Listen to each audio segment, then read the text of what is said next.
नमस्कार, स्वागत है आपका TWC जीएस वर्ल्ड में। यदि आपने TWC जीएस वर्ल्ड को सब्सक्राइब नहीं किया है तो सब्सक्राइब TWC जीएस वर्ल्ड।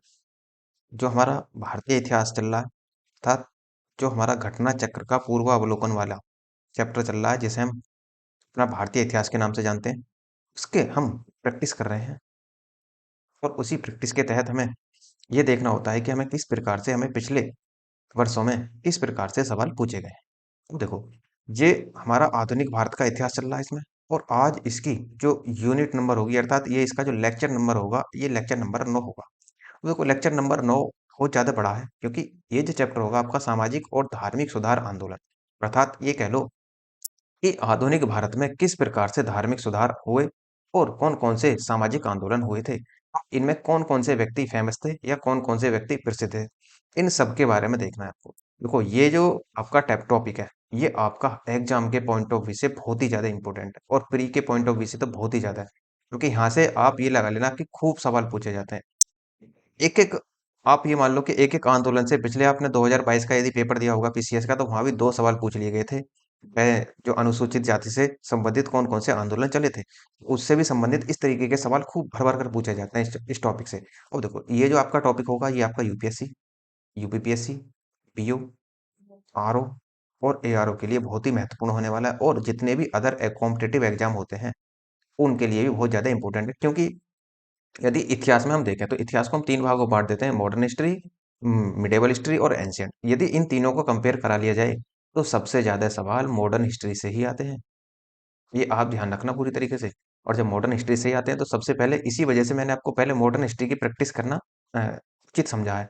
इसी वजह से देखो, यदि आपको कंप्लीट हिस्ट्री पढ़नी है, तो कंप्लीट हिस्ट्री मैंने ऑलरेडी आपको फुल डिटेल के साथ और फुल कॉन्सेप्ट के साथ पहले ही पढ़ा दी है यूट्यूब पर। पूरी की पूरी कंप्लीट हिस्ट्री अर्थात एंशिएंट भी, मिडेवल भी और मॉडर्न हिस्ट्री, तीनों के तीनों यूट्यूब पर पड़े हैं। आपके वहां से देख सकते हैं और अच्छे से अपनी प्रिपरेशन कर सकते हैं। तो शुरू करते हैं हम अपने चैप्टर को और लेक्चर जो होगा हमारा ये लेक्चर नंबर आपका 9 होगा। देखो, भारत में सामाजिक और धार्मिक सुधार आंदोलन किस प्रकार से हुए, किस किस ने इसमें महत्वपूर्ण भूमिका निभाई और कौन कौन ऐसे व्यक्ति थे जो भारत के बाहर भी जिन्होंने आंदोलन चलाया था। ऐसे कौन-कौन से व्यक्ति थे? इन सब के आंसर आज आपको इसी चैप्टर में मिल जाने वाले हैं। तो देखो क्या होता है। अब देखो, आधुनिक भारत जो था हमारा जो वो 19वीं शताब्दी के सामाजिक और धार्मिक सुधार आंदोलनों का भारत के आधुनिक इतिहास में एक विशेष स्थान है। कारण क्या है देखो, इस इन आंदोलनों में बुद्धिजीवी अर्थात जो पढ़ा लिखा वर्ग था और मध्यम वर्ग को सर्वाधिक प्रभावित किया। अर्थात कहने का मतलब यह है कि इन आंदोलनों ने सबसे ज्यादा किसको प्रभावित किया? बुद्धिजीवियों को और मध्यम वर्ग को। निर्धन सर्वसाधारण वर्ग और इन आंदोलनों से लगभग अप्रभावित ही रहा। मतलब कुल मिलाकर क्या था? देखो, आंदोलन कौन करेगा? आंदोलन वो करेगा जो बुद्धिजीवी होगा, जो जानकार होगा, जो पढ़ा लिखा होगा। तो आंदोलन करना करेगा वो ही। इसका मतलब क्या था कि जो निर्धन लोग थे और जो सर्वसाधारण वर्ग था, वो इस आंदोलन से अप्रभावित रहा। अप्रभावित का मतलब ये है कि उनका इनसे कोई वास्ता ही नहीं रहा। कारण क्या था? तो देखो, भारत में इस दौरान इतनी निर्धनता थी कि जो निर्धन परिवार था उसको एक वक्त की रोटी के लिए पूरा संघर्ष करना पड़ता था। मतलब उसको ये पता नहीं था कि यदि सुबह को रोटी मिलेगी ये तो शाम को रोटी मिलेगी या नहीं। तो वो इसी चक्कर में रहता था। अब सोचो कि कोई व्यक्ति अपना पेट भर रहे पहले या फिर अपने आंदोलनों की तैयारी करे। तो वही काम यहाँ भी हुआ था। तो निर्धन व्यक्ति का पेट ही भर जाता उस समय, वही बहुत था। इसी वजह से निर्धन परिवार या निर्धन वर्ग या जो सर्वसाधारण वर्ग था वो पूरी तरीके से इससे अप्रभावित था। और जो बुद्धिजीवी और नगरीय उच्च जातियां थीं और उदार रजवाड़े ने इस आंदोलन को प्रभावित किया था। जैसे इसमें सबसे पहला नाम आता है राजा राम मोहन राय का। प्रथम भारतीय थे जिन्होंने सबसे पहले भारतीय समाज में व्याप्त बुराइयों का विरोध करके या विरोध में आंदोलन चलाया था। उनके नवीन विचारों के कारण ही 19वीं शताब्दी में के भारत को हम पुनर्जागरण का उदय के नाम से भी जानते हैं। और राजा राम मोहन राय को भारतीय पुनर्जागरण का पिता, ध्यान रखना ये आपका मेन पॉइंट बहुत ज्यादा इंपॉर्टेंट होगा, और भारतीय राष्ट्रवाद का पैगंबर, अतीत और भविष्य के मध्य सेतु और भारतीय राष्ट्रवाद का जनक तथा आधुनिक भारत का पिता और प्रथम आधुनिक पुरुष तथा युग दूत भी कहा जाता है। अब देखो, ऐसे बुद्धिजीवियों को ऐसे ऐसे यहाँ पर नाम देंगे क्यों? क्योंकि इन्होंने भारत में या जो हिंदू धर्म में जो बुराइयां थी, जो कुरीतियां थी, उनको दूर करने का प्रयास सबसे ज्यादा किया था। जैसे सती प्रथा। सती प्रथा का अंत भी लॉर्ड विलियम बेंटिंक ने 1829 में, वो भी राजा राम मोहन राय के सबसे ज्यादा प्रयासों से हुआ था। अर्थात सबसे महत्वपूर्ण भूमिका यदि सती प्रथा को अंत करने में किसी ने निभाई थी तो केवल और केवल एक ही व्यक्ति थे, राजा राम मोहन राय। हिंदू धर्म के एकेश्वर मत का प्रचार करने के लिए 1815 में ईस्वी में राजा राम मोहन राय ने अपने युवा समर्थकों के सहयोग से आत्मीय सभा की स्थापना की थी। ये ध्यान रखना है कि कौन कौन सी सभाएं इन्होंने स्थापित की थी। और 1828 ईस्वी में इन्होंने ब्रह्म समाज की स्थापना की थी, या ब्रह्म सभा की स्थापना की थी, के नाम से एक नए समाज की स्थापना की, जिसे आगे चलकर क्या कहा गया, ब्रह्म समाज कहा गया। अर्थात कहने का मतलब यह है, ब्रह्म सभा मिल जाए या फिर आपको ब्रह्म समाज मिल जाए तो बात का अर्थ एक ही है। देवेंद्र नाथ टैगोर ने राजा राम मोहन के विचारों के प्रसार के लिए 1839 ईस्वी में तत्वबोधिनी सभा की स्थापना की थी। और हिंदू धर्म का पहला सुधार आंदोलन ब्रह्म समाज ही था।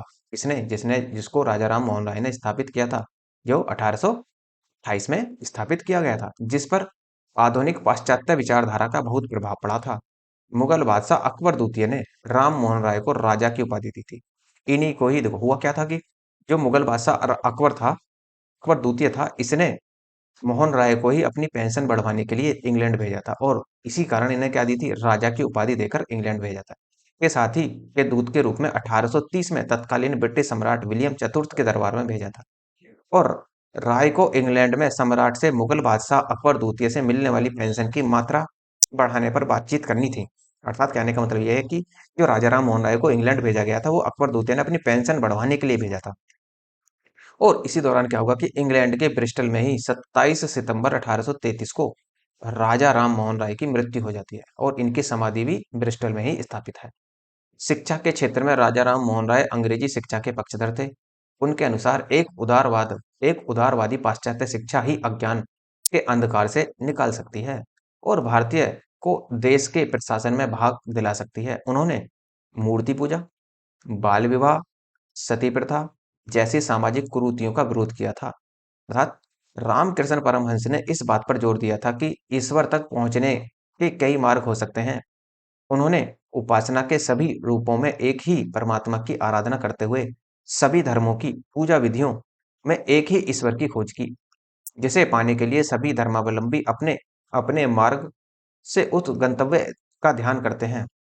अर्थात कहने का मतलब यह है कि रामकृष्ण परमहंस की शिक्षाओं की व्याख्या का को साकार करने का श्रेय स्वामी विवेकानंद ने किया था। अर्थात जो स्वामी विवेकानंद के गुरु थे वो रामकृष्ण परमहंस ही थे, और इन्हीं के नाम पर ही स्वामी विवेकानंद ने इस संस्था की स्थापना की थी। रामकृष्ण परमहंस की स्थापना किसने की थी, तो स्वामी विवेकानंद ने की थी अपने गुरु के नाम पर।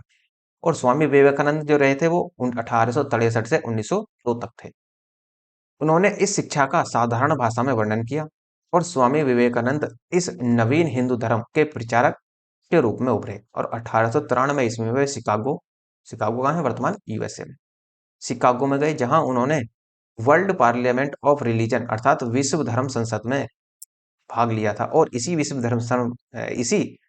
धर्म संसद में अपना सुप्रसिद्ध भाषण दिया था इन्होंने। सुभाष चंद्र बोस ने उनके बारे में कहा था कि जहां तक बंगाल का संबंध है, हम विवेकानंद को आधुनिक राष्ट्रीय आंदोलन का आध्यात्मिक पिता कह सकते हैं। ध्यान रखना, वो बंगाल का कह रहे हैं, और जबकि भारत का आध्यात्मिक पिता राजाराम मोहन राय को ही कहा जाएगा। रामकृष्ण मिशन की स्थापना स्वामी विवेकानंद ने 1897 ईस्वी में की थी, और 1909 में सोसाइटी पंजीकरण अधिनियम के अंतर्गत इसे विधिवत औपचारिक रूप से पंजीकृत कराया गया। रामकृष्ण मिशन का कलकत्ता के वेल्लूर में मुख्यालय खोला गया। मिशन का नामकरण रामकृष्ण परमहंस के नाम पर हुआ था।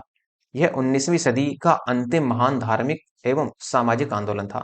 इसकी विशेषता है प्राच्य या पूर्वी और आधुनिक या पश्चिमी इन दोनों महान शक्तियों का समन्वय। रामकृष्ण मिशन का उद्देश्य धार्मिक और सामाजिक सुधार था, किंतु यह भारत की प्राचीन संस्कृति से अपनी प्रेरणा ग्रहण करता है। यह शुद्ध वेदांत के सिद्धांत को अपना आदर्श मानता है। इसका लक्ष्य है मनुष्य के भीतर उच्चतम आध्यात्मिकता का विकास करना, किंतु साथ ही यह हिंदू धर्म के पीछे विकसित मूर्ति पूजा जैसे चीजों की कीमत और उपयोगिता को भी स्वीकार करता है। मिशन की दूसरी विशेषता है कि सभी धर्मों की सच्चाई में विश्वास, और स्वामी विवेकानंद कहा करते थे कि सभी विभिन्न धार्मिक विचार एक ही मंजिल तक पहुंचने के केवल विभिन्न रास्ते हैं। अर्थात कहने का मतलब ये था कि इनका भी मानना ये था कि ईश्वर की प्राप्ति के लिए अनेक रास्ते हो सकते हैं, लेकिन ईश्वर तो एक ही है। और नेक्स्ट, शारदामणि मुखोपाध्याय, जिन्हें शारदा देवी के नाम से जाना जाता है, का विवाह 23 वर्षीय रामकृष्ण परमहंस से 5 वर्ष की उम्र में 1859 में ही हो गया था। साथ जो स्वामी विवेकानंद के गुरु थे, वो स्वामी विवेकानंद के जो गुरु थे रामकृष्ण परमहंस, इन्हीं की पत्नी थी शारदा देवी। मूल शंकर स्वामी दयानंद थे, का जन्म 1800, अब देखो स्वामी दयानंद के बारे में जान लेते हैं। 1824 ईस्वी में गुजरात की मोरबी रियासत अर्थात काठियावाड़ क्षेत्र के एक ब्राह्मण कुल में हुआ था। इन्होंने 1860 में मथुरा में स्वामी विरजानंद जी से वेदों के शुद्ध अर्थ तथा वैदिक धर्म के प्रति अगाध श्रद्धा प्राप्त की थी। 1867 ईस्वी में उन्होंने पाखंड खंडनी पताका लहराई और उनके विचार उनकी प्रसिद्ध पुस्तक सत्यार्थ प्रकाश में वर्णित है। अर्थात स्वामी दयानंद की पुस्तक कौन सी है? सत्यार्थ प्रकाश। उनकी अन्य रचनाओं में पाखंड खंडन, वेद भाष्य भूमिका, ऋग्वेद भाष्य, अद्वैत मत खंडन और पंच महायज्ञ विधि तथा वल्लभाचार्य मत खंडन प्रमुख हैं। स्वामी दयानंद ने कहा था कि अच्छा शासन स्वशासन का स्थानापन्न नहीं है। अर्थात दयानंद सरस्वती ने अप्रैल 1875 में बंबई में आर्य समाज की स्थापना की थी। ये ध्यान रखना पूरी तरीके से कि दयानंद सरस्वती ने किस समाज की स्थापना की? तो आर्य समाज की, जिसका मुख्य उद्देश्य प्राचीन वैदिक धर्म की शुद्ध रूप से पुनः स्थापना करना था। और आर्य समाज आंदोलनों का प्रसार प्राय पाश्चात्य प्रभावों की प्रतिक्रिया के रूप में हुआ था। और 1877 ईस्वी में आर्य समाज का मुख्यालय लाहौर में स्थापित किया गया। मुख्यालय जरूर ध्यान रखना, पूछ लेता है एग्जाम में। जिसके उपरांत आर्य समाज का अधिक प्रचार हुआ। शुद्ध वैदिक परंपरा में विश्वास के चलते स्वामी जी ने पुनः वेदों की ओर चलो का नारा दिया था। स्वामी दयानंद का उद्देश्य था कि भारत को धार्मिक, सामाजिक, राष्ट्रीय रूप में एक कर दिया जाए और धार्मिक क्षेत्र में वह मूर्ति पूजा, बहुदेवाद, अवतारवाद, पशु बलि, श्रद्धा, तंत्र मंत्र तथा झूठे कर्मकांडों को स्वीकार नहीं करते थे। स्वामी दयानंद को उनके धार्मिक सुधार प्रयासों के कारण भारत का मार्टिन लूथर किंग कहा जाता है। ये आप पूरी तरीके से ध्यान रखना, स्टार लगा लेना इस पर कि भारत का मार्टिन लूथर किंग किसे कहा जाता है? तो स्वामी दयानंद सरस्वती को। आर्य समाज के नियम तथा सिद्धांत सबसे पहले बंबई में गठित किए गए और 1892 से 93 में आर्य समाज दो गुटों में बट गया। एक गुट पाश्चात्य शिक्षा का समर्थक था, अर्थात पश्चिम की शिक्षा का समर्थक था, जबकि दूसरा गुट पाश्चात्य शिक्षा का विरोधी था। और पाश्चात्य शिक्षा के विरोधियों में स्वामी श्रद्धानंद, लेखराज और मुंशीराम प्रमुख थे। इन लोगों ने 1902 में गुरुकुल की स्थापना की थी। कहाँ? हरिद्वार में। इन्होंने गुरुकुल की जो स्थापना की थी हरिद्वार में की थी। पाश्चात्य शिक्षा के समर्थक में लाला लाजपत राय, हंसराज प्रमुख थे। इन लोगों ने दयानंद एंग्लो वैदिक कॉलेज की स्थापना की थी। सर्वप्रथम स्वामी दयानंद सरस्वती ने स्वराज्य शब्द का प्रयोग किया था। ये ध्यान रखना है कि सर्वप्रथम स्वराज शब्द का प्रयोग किसने किया था? तो स्वामी दयानंद सरस्वती ने। और हिंदी को राष्ट्रभाषा के रूप में स्वीकार किया था। प्रार्थना समाज की स्थापना 1867 ईस्वी में बंबई में आचार्य केशव चंद्र सेन की प्रेरणा से आत्माराम पांडुरंग द्वारा की गई थी। और महादेव गोविंद रानडे इस संस्था से 1869 में जुड़े थे। अब ध्यान करो, 1869 में क्या हुआ था? गांधी जी का जन्म। 2 अक्टूबर 1869 को ही गांधी जी का जन्म हुआ था और उसी दौरान ये इस संस्था से जुड़ते हैं, उसी साल। इस संस्था का प्रमुख उद्देश्य जाति प्रथा का विरोध, स्त्री पुरुष की विवाह की आयु में वृद्धि, विधवा विवाह और स्त्री शिक्षा को प्रोत्साहन देना था। रनाडे का उल्लेख है कि पश्चिम भारत में सांस्कृतिक पुनर्जागरण के अग्रदूत के रूप में किया जाता है। रनाडे का जो उल्लेख किया जाता है, महादेव गोविंद रनाडे का। देव समाज। देव समाज की स्थापना 1887 ईस्वी में शिव नारायण अग्निहोत्री ने की थी। कहाँ की थी? तो लाहौर में की थी। ये ब्रह्म समाज के पूर्व अनुयायी थे। इस समाज के उपदेशों को देवशास्त्र नामक पुस्तक में संकलित किया गया है। और 1873 ईस्वी में सत्य शोधक समाज की स्थापना, देखो ये सवाल 2022 में भी पूछा गया कि सत्य शोधक समाज की स्थापना किसने की थी? तो ज्योतिबा फूले साहब ने की थी। इनका जन्म 1827 ईस्वी में एक माली के घर में हुआ था। इन्होंने शक्तिशाली गैर ब्राह्मण आंदोलन का संचालन किया और इन्होंने अपनी पुस्तक गुलामगिरी अपने संगठन सत्य शोधक समाज के द्वारा पाखंड पाखंडी ब्राह्मणों एवं उनके अवसरवादी धर्म ग्रंथों से निम्न जातियों की रक्षा की आवश्यकता पर बल दिया था। राजा राधाकांत देव ने 1830 में बंगाल में धर्म सभा की स्थापना की थी, कर सामाजिक धार्मिक सुधारों का विरोध किया और रूढ़िवादिता का मतलब होता है जो पहले से कुछ ऐसी कुरीतियां चली आ रही हों, उनको रूढ़िवादिता कहते हैं, का समर्थन किया था। और राधा स्वामी सत्संग आंदोलन की स्थापना 1861 में आगरा में एक महाजन या बैंकर तुलसीराम, जो शिवदयाल साहब या स्वामी जी महाराज के नाम से लोकप्रिय था, और राधा स्वामी मत को मानने वाले लोग एक ही परमेश्वर, गुरु की महत्ता, संतों का साथ या सत्संग तथा साधारण सामाजिक जीवन में विश्वास करते थे। महाराष्ट्र के समाज सुधारक गोपाल हरि देशमुख 1823 से 1892 में लोक हितवादी के रूप में प्रख्यात थे। पेशे की दृष्टि से न्यायाधीश गोपाल हरि 1880 ईस्वी में गवर्नर जनरल की काउंसिल के सदस्य भी रहे। महाराष्ट्र में विधवा पुनर्विवाह हेतु प्रथम अभियान का नेतृत्व विष्णु परशुराम शास्त्री पंडित ने किया था। उन्होंने 1850 में विडो रीमैरिज एसोसिएशन की भी स्थापना की थी, और साथ ही विधवा पुनर्विवाह आंदोलन भी चलाया। और 19वीं शताब्दी के महानतम पारसी समाज सुधारक भैराम जी मालावारी थे। उनका जन्म बड़ौदा के पारसी परिवार में 1853 में हुआ था। इन्होंने बाल विवाह के खिलाफ तथा विधवा विवाह के समर्थन में एक परिपत्र का संपादन भी किया था। नेक्स्ट है आपका 1891 का सम्मिति आयु अधिनियम, इन्हीं के प्रयासों से भी पारित हुआ था, अर्थात किसके, बहराम जी मालाबारी के प्रयास से। नेक्स्ट है भारतीय राष्ट्रीय सामाजिक सम्मेलन की स्थापना 1887 में एमजी रनाडे और रघुनाथ राव के द्वारा की गई थी। इस सम्मेलन का प्रमुख उद्देश्य बहुविवाह, बाल विवाह और कुलीनवाद जैसी कुप्रथाओं का समापन करना था, अर्थात उनको समाप्त करना था। 1850 में जातीय अक्षमता कानून अर्थात कॉस्ट डिजेबिलिटीज एक्ट द्वारा हिंदू तत्व से धर्मांतरित व्यक्तियों के नागरिक अधिकारों की रक्षा का प्रावधान किया गया था। 1856 में हिंदू विधवा पुनर्विवाह कानून अर्थात हिंदू विडो रीमैरिज एक्ट के द्वारा विधवाओं के पुनर्विवाह को कानूनी संगत मान लिया गया, अर्थात विधवाओं को, जो महिलाएं विधवाएं थीं, उनको पुनर्विवाह की परमिशन मिल गई। सती प्रथा निषेध रेगुलेशन लॉर्ड विलियम बेंटिक के समय में 1829 ईस्वी में बनाया गया था, और कलकत्ता के संस्कृत कॉलेज के आचार्य ईश्वर चंद विद्यासागर ने विधवा पुनर्विवाह के लिए अथक संघर्ष किया था। इनका नाम जरूर ध्यान रखना, ईश्वर चंद विद्यासागर जी का। इन्होंने यह प्रमाणित करने का प्रयास किया कि वेदों में विधवा विवाह को मान्यता दी गई है। इनके प्रयासों के फलस्वरूप 26 जुलाई 1856 को ही हिंदू विधवा पुनर्विवाह अधिनियम पारित हुआ। राजा राम मोहन राय ने सती प्रथा का प्रबल विरोध किया था। यह उन्हीं के प्रयासों का फल था। 1829 के 17वें नियम के अनुसार विधवाओं को जीवित जलाना बंद कर दिया गया, और न्यायालय को आज्ञा दी कि वे ऐसे मामले में सदोष मानव हत्या के लिए मुकदमा चलाएं और दोषियों को दंडित करें। लॉर्ड एलनबरो के काल में 1843 ईस्वी में के एक्ट 5 ने गुलामी दास्ता को गैर कानूनी बना दिया, और केशव चंद्र सेन ने 1872 ईस्वी के नेटिव मैरिज एक्ट को पारित कराने में महत्वपूर्ण भूमिका निभाई थी। इस एक्ट से लड़कियों के लिए विवाह की न्यूनतम आयु 14 वर्ष और लड़कों के लिए न्यूनतम आयु 18 वर्ष निर्धारित की गई। इसे ब्रह्म विवाह अधिनियम भी कहा जाता है। 1929 में अजमेर निवासी एवं न्यायाधीश डॉक्टर हरविलास शारदा के प्रियतनों से एक बाल विवाह निषेध कानून बनाया गया। उन्हीं के नाम पर इसे शारदा अधिनियम भी कहा जाता है, या शारदा एक्ट भी कहा गया। इस अधिनियम के द्वारा लड़कियों के विवाह की न्यूनतम आयु 14 और लड़कों की विवाह की आयु 18 वर्ष निर्धारित की गई। नेक्स्ट आपकी थियोसोफिकल सोसाइटी। थियोसोफिकल सोसाइटी की स्थापना एक रूसी महिला थी, मैडम HP ब्लैश्वेस्की, अर्थात अमेरिकी सैनिक अधिकारी कर्नल अल्काट विलियम क्वान और एक क्वान जज और एक अन्य द्वारा 1875 में न्यूयॉर्क में की गई थी।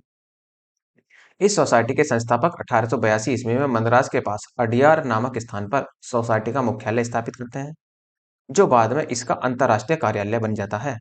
1889 में श्रीमती एनी बेसेंट इस सोसाइटी की सदस्य बनती हैं, तथा 1893 में भारत आकर उन्होंने सोसाइटी के लिए सर्वाधिक सक्रिय भूमिका निभाई, और श्रीमती एनी बेसेंट ने प्राचीन हिंदू धर्म को विश्व का अत्यधिक गूढ़ और आध्यात्मिक धर्म माना है। थियोसोफिकी या ब्रह्म विद्या हिंदू धर्म के आध्यात्मिक दर्शन और कर्म सिद्धांत तथा आत्मा के पुनर्जन्म के सिद्धांत का समर्थन करती थी। इसी कारण एनी बेसेंट भारतीय लोगों को इससे जोड़ सकी, जो इसकी सफलता का मुख्य कारण था। नेक्स्ट, रनाडे के शिष्य गोपाल कृष्ण गोखले ने 1905 में सर्वेंट्स ऑफ इंडिया सोसाइटी की स्थापना की। गोपाल कृष्ण गोखले ने कांग्रेस के 21वें अधिवेशन जो 1905 में बनारस में हुआ था की अध्यक्षता भी की थी। और गोपाल कृष्ण गोखले जो थे महात्मा गांधी के राजनीतिक या आध्यात्मिक गुरु भी कहे जाते हैं। और वर्ष 1910 के उपरांत ज्योतिबा फूले के विचारों से प्रेरित होकर मुकुंदराव पाटिल एवं शंकर राव जाधव ने ब्राह्मण विरोधी एक प्रबल कांग्रेसी विरोधी बहुजन समाज की स्थापना की थी। नाटारों द्वारा मंदिरों के प्रवेश के अधिकार की मांग प्रस्तुति के कारण 1899 ईस्वी में तिरुनेलवेली में भयंकर दंगे हुए थे। और छुआछूत उन्मूलन के लिए आयोजित एक सम्मेलन में तिलक ने कहा था कि यदि भगवान भी छुआछूत को बर्दाश्त करे तो मैं भगवान को नहीं मानूंगा। तिलक को लोग प्राय लोकमान्य और भारत का बेताज बादशाह कहते थे। दार उल उलूम देवबंद के संस्थापक सदस्यों में मौलाना हुसैन अहमद भी थे। और दारुल उलूम देवबंद की स्थापना 1866 में हुई थी। तो देखो यहाँ से आपके शुरुआत हो जाती है प्रश्नों की।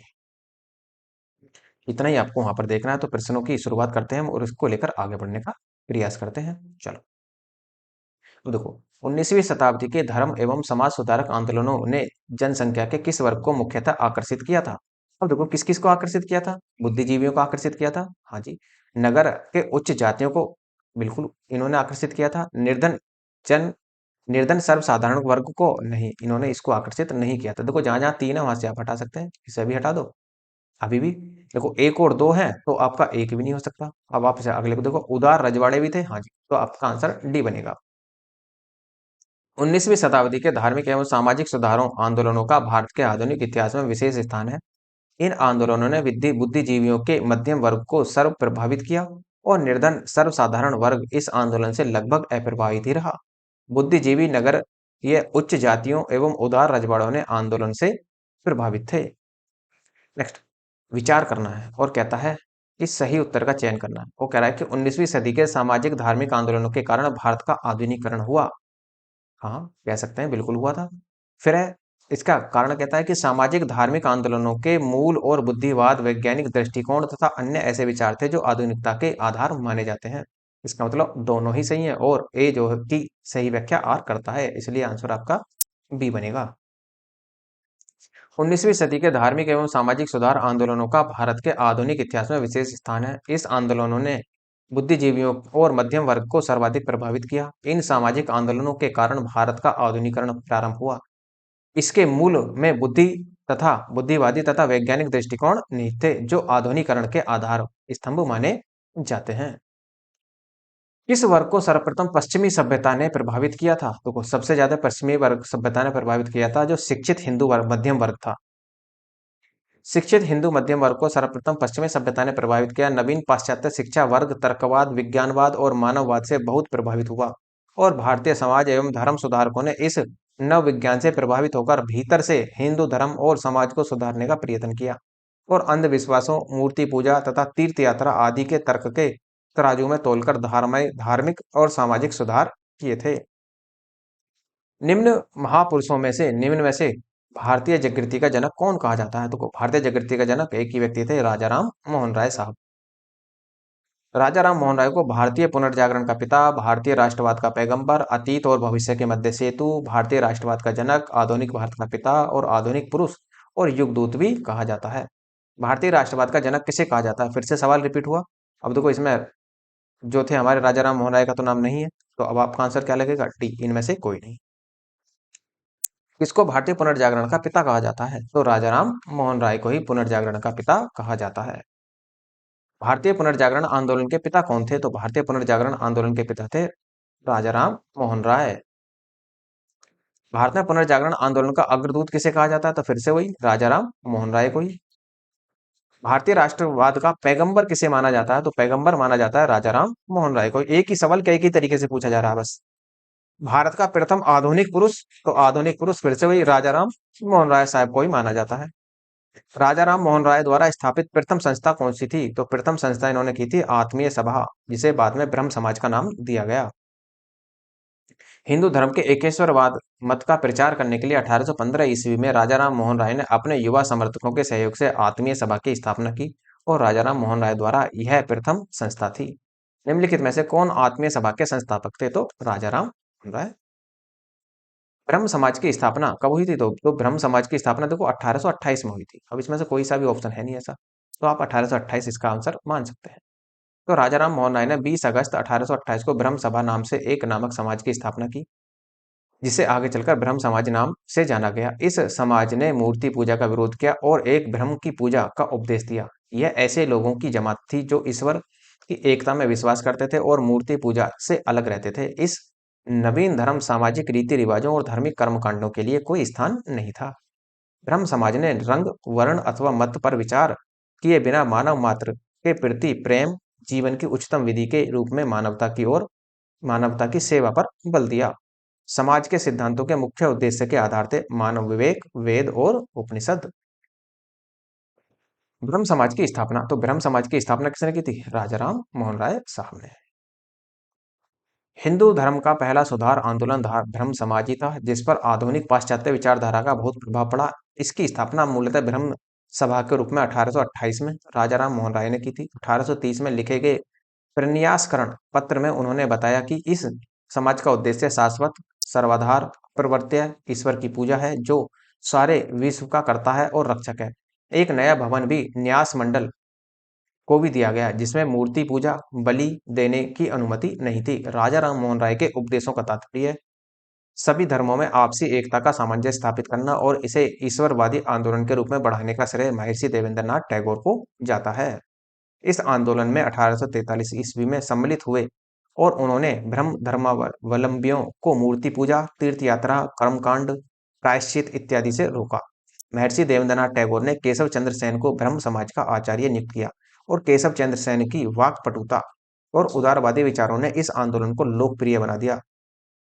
शीघ्र ही इसकी शाखाएं बंगाल से बाहर उत्तर प्रदेश और मद्रास में भी खोल दी गईं। अर्थात कहने का मतलब यह है, जब तक राजा राम मोहन राय और देवेंद्रनाथ टैगोर इसके वो रहे थे अध्यक्ष, जब तक इसका प्रचार प्रसार केवल बंगाल तक होता था। लेकिन जैसे ही केशव चंद्र इसके अध्यक्ष बनते हैं, उन्होंने इस समाज को बंगाल से बाहर फैलाने का भी कार्य किया था। राजा राम मोहन राय द्वारा ब्रह्म समाज की स्थापना कब की गई? तो 1828 ईस्वी में की गई। C answer. ब्रह्म समाज के संस्थापक थे, तो ब्रह्म समाज के संस्थापक थे राजा राम मोहन राय साहब। राजा राम मोहन राय को राजा की उपाधि किसने दी थी? तो अकबर द्वितीय ने राजा राम मोहन राय को उपाधि दी थी। मुगल बादशाह अकबर द्वितीय ने राम मोहन राय को राजा की उपाधि से अपने दूत के रूप में 1830 में तत्कालीन ब्रिटिश सम्राट विलियम चतुर्थ के दरबार में भेजा और राय को इंग्लैंड के सम्राट से मुगल बादशाह अकबर द्वितीय को मिलने वाली पेंशन की मात्रा बढ़ाने पर बातचीत करनी थी। इंग्लैंड के ब्रिस्टल में ही 27 सितंबर 1833 ईस्वी को राजा राम मोहन राय की मृत्यु हो गई, जहां उनकी समाधि स्थापित है। राम मोहन राय को राजा की उपाधि किसने दी थी? तो फिर से वही मुगल सम्राट अकबर द्वितीय ने। राजा राम मोहन राय की समाधि है, तो राजा राम मोहन राय की समाधि ब्रिस्टल इंग्लैंड में है। आंसर सी होगा।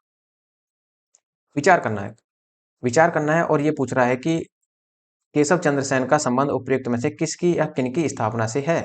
इनका जो संबंध है वो किसकी स्थापना से है? कलकत्ता यूनिटेरियन कमेटी इससे नहीं था। पेपरन केल ऑफ न्यू डिस्पेंसन इससे था और उसके साथ साथ इंडियन रिफॉर्म एसोसिएशन से भी था। तो आंसर 2 और 3 लगेगा। केशव चंद्र सेन महान समाज सुधारक राष्ट्रवादी व्यक्ति थे। केशव चंद्र सेन का जन्म 19 नवंबर 1838 ईस्वी को बंगाल परिवार में हुआ था। वे 1857 ईस्वी में ब्रह्म समाज में सम्मिलित हुए। 24 जनवरी 1868 को केशव चंद्र सेन ने टैबरन नेकल ऑफ न्यू डिस्पेंसन नामक संघ की स्थापना की और 1870 ईस्वी में केशव चंद्र सेन ने हिंदू पुनर्रचना के प्रवक्ता के रूप में इंग्लैंड की यात्रा की। 1870 में इंग्लैंड से वापस लौटने पर केशव चंद्र सेन ने 29 अक्टूबर 1870 को इंडियन रिफॉर्म एसोसिएशन नामक संस्था का गठन किया। इस की सदस्यता सभी जाति और सभी धर्म के लोगों के लिए खुली थी। संस्था की ओर से सुलभ समाचार नामक पत्र भी निकाला गया, जबकि कलकत्ता यूनिटेरियन कमेटी का गठन 1823 ईस्वी में राजा राम मोहन राय, द्वारकानाथ टैगोर और विलियम एडम द्वारा किया गया था। ब्रह्म समाज की स्थापना या संस्थापक कौन थे? तो केशव चंद्र सेन। आंसर सी होगा आपका।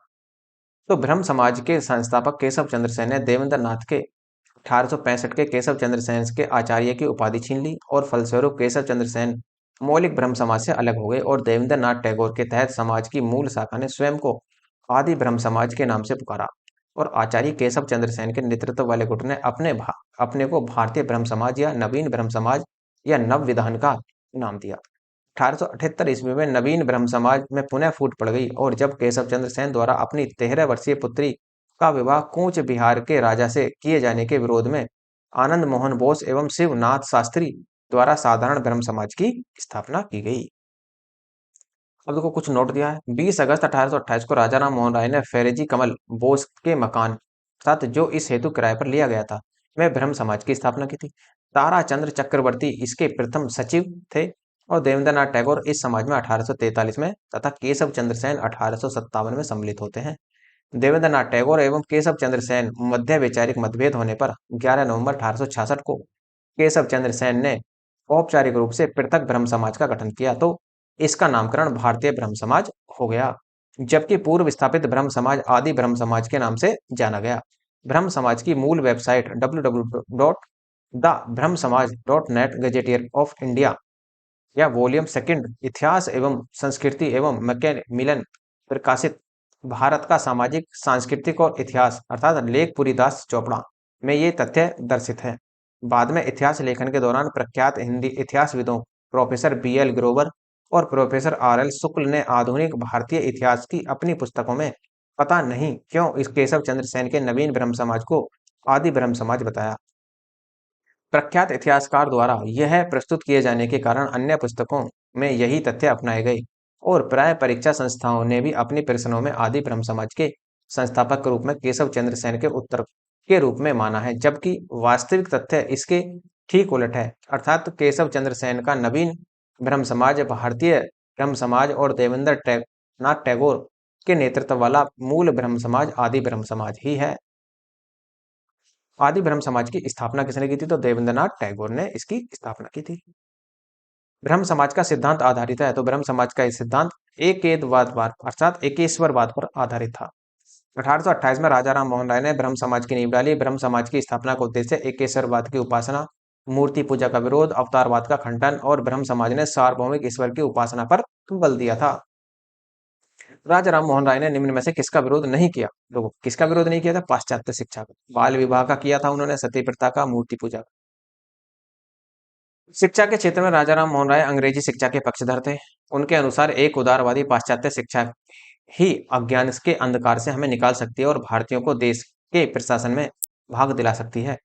नेक्स्ट क्वेश्चन, निम्नलिखित में से किसे राम मोहन राय के धार्मिक सामाजिक विचारों के विरोध में प्रारंभ किया गया था? तो ये प्रारंभ किया गया था समाचार चंद्रिका के विरोध में।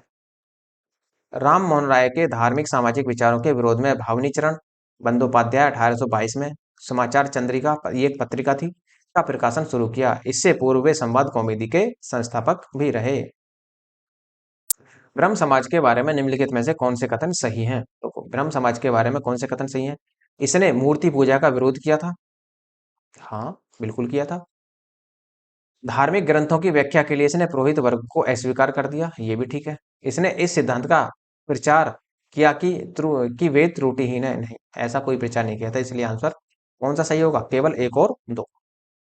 ब्रह्म समाज की स्थापना राजा राम मोहन राय द्वारा 1828 ईस्वी में की गई। इसके प्रमुख सिद्धांत निम्न थे: एकेश्वरवाद पर विश्वास एवं हिंदू धर्म को कुरीतियों से मुक्त कराना, मूर्ति पूजा का विरोध करना तथा पुरोहितों के वर्चस्व का कुठाराघात अर्थात स्त्रियों की स्थिति को सुधारना। वेदों को त्रुटिहीन मानने वाले स्वामी दयानंद सरस्वती थे। इस प्रकार कथन एक और दो ब्रह्म समाज के संदर्भ में सही हैं। नेक्स्ट, 19वीं शताब्दी के उत्तरार्ध में नव हिंदूवाद के सर्वश्रेष्ठ प्रतिनिधि थे, तो सर्वश्रेष्ठ प्रतिनिधि थे स्वामी विवेकानंद साहब। रामकृष्ण परमहंस की शिक्षाओं की व्याख्या और साकार करने का श्रेय स्वामी विवेकानंद को है। उन्होंने इस शिक्षा को साधारण भाषा का वर्णन किया, इस शिक्षा का साधारण भाषा में वर्णन किया। स्वामी विवेकानंद इस नवीन हिंदू के प्रचारक के रूप में उभरे और 1893 से ईस्वी में वे शिकागो गए, जहां उन्होंने वर्ल्ड पार्लियामेंट ऑफ रिलीजन विश्व धर्म संसद में अपना सुप्रसिद्ध भाषण दिया। इस भाषण से उन्होंने पश्चिमी संसार के सामने पहली बार भारत की संस्कृति की महत्व को प्रभावकारी तरीके से प्रस्तुत किया। 19वीं शताब्दी के उत्तरार्ध में स्वामी विवेकानंद नव हिंदूवाद के सर्वश्रेष्ठ प्रतिनिधि भी रहे। विवेकानंद के शिकागो में आयोजित पार्लियामेंट ऑफ वर्ल्ड रिलीजन्स में भाग लिया था किसने? तो 1893 में इन्होंने विश्व धर्म संसद में भाग लिया था, शिकागो में अर्थात अमेरिका में। स्वामी विवेकानंद ने शिकागो में आयोजित विश्व धर्म सम्मेलन में अपना भाषण दिया था, तो इन्होंने अपना भाषण देखो 1893 में हुआ था ये सम्मेलन, तो 1893 में ही भाषण दिया होगा, तो ना तो यहाँ भी इनमें से कोई भी ऑप्शन नहीं है। तो मध्य प्रदेश लोक सेवा आयोग ने इस प्रश्न को गलत मानते हुए इसके लिए बोनस अंक दिया है। सही उत्तर के लिए प्रश्न की व्याख्या देखें। देखो, वर्ष 1893 में शिकागो में आयोजित अंतरराष्ट्रीय धर्मों की संसद से किसका नाम जुड़ा है? तो एक ही व्यक्ति थे, स्वामी विवेकानंद साहब। तो देखो, ये जो वीडियो है इसको मैं यहीं रोक देता हूँ, क्योंकि देखो वीडियो जो है लगभग 133 सवाल है इसमें, इस चैप्टर में आपके में। तो इसके लिए मैं पार्ट 2 आपको प्रस्तुत करूंगा और उसे हम 31 से आगे लेकर पढ़ेंगे आगे के लिए। अब देखो, यदि आपको इसकी पीडीएफ चाहिए तो पीडीएफ के लिए नीचे डिस्क्रिप्शन में टेलीग्राम का लिंक दिया हुआ, वहां से आप टेलीग्राम ज्वाइन कर लेना और वहां से आपको पीडीएफ इसकी टाइम टू टाइम मिलती रहती है। और यदि आपको हिस्ट्री की कंप्लीट पीडीएफ चाहिए तो हिस्ट्री की कंप्लीट पीडीएफ के लिए आप नीचे दिए गए डिस्क्रिप्शन में मेल का लिंक दिया हुआ है, वहां से आप मेल के माध्यम से बता सकते हैं कि यदि आपको हिस्ट्री की कंप्लीट पीडीएफ चाहिए रिवीजन के तौर पर, तो वो आपके लिए एक बहुत ही महत्वपूर्ण साबित होगी। और यदि आपको लेक्चर अच्छा लगा है तो लाइक कीजिए, शेयर कीजिए और सब्सक्राइब करना ना भूलें। धन्यवाद।